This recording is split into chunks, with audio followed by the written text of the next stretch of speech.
2 เย้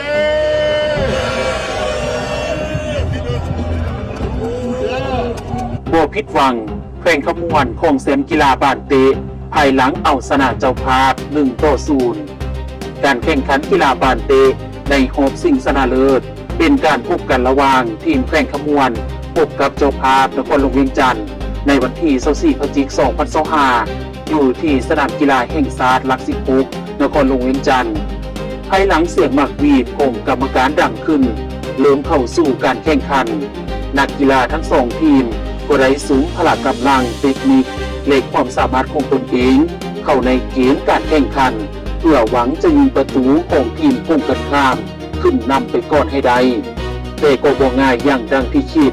เพราะนักกีฬาของแต่ละทีมและมือรักษาประตู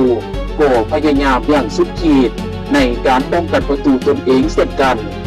การแข่งขันผ่านไปครึ่งเวลาทำอิฐยังบ่มีทีมใดสามารถยิงประตูขึ้นนำก่อนใดในการแข่งขันเริ่มต้นขึ้นในครึ่งเวลาต่อมาในเวลาประมาณ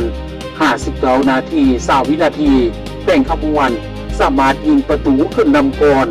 โดยการยิงของนักกีฬาหมายเลข15ท้าวนารินทร์หลวงศรีสมบัติจากนั้นความกดดันก็ได้โยนไปอยู่ที่ทีมเจ้าภาพนครหลวงเวียงจันทร์และทีมเจ้าภาพก็ได้ซุ่มใส่ในเกมการแข่งขันอย่างสุดความสามารถเพื่อหวังยิงประตูตีเสมอให้ได้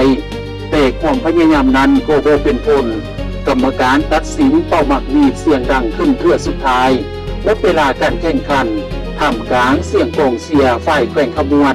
ดังขับขานทั่วสนามเฮ็ดให้แข่งขบวนของเส้นกีฬาบ้านเตะงานมหกรรมกีฬาแห่งชาติครั้งที่12หรือนครหลวงเวียงจันทร์เกม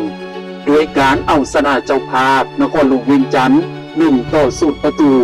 ขณะที่อันดับที่2ตกเป็นของเจ้าภาพนครหลวงเวียงจันทร์และอันดับที่3แม่นกระทรวงป้องกันความสงบเข้าร่วมในพิธีปิดพร้อมมอบเหรียญรางวัลให้แก่นักกีฬาบ้านเตในครั้งนี้มีท่านอาสพังทองศรีพันดรเจ้าของนครหลวงเวียงจันทร์ประธานจัดงานมหกรรมกีฬาแห่งชาติครั้งที่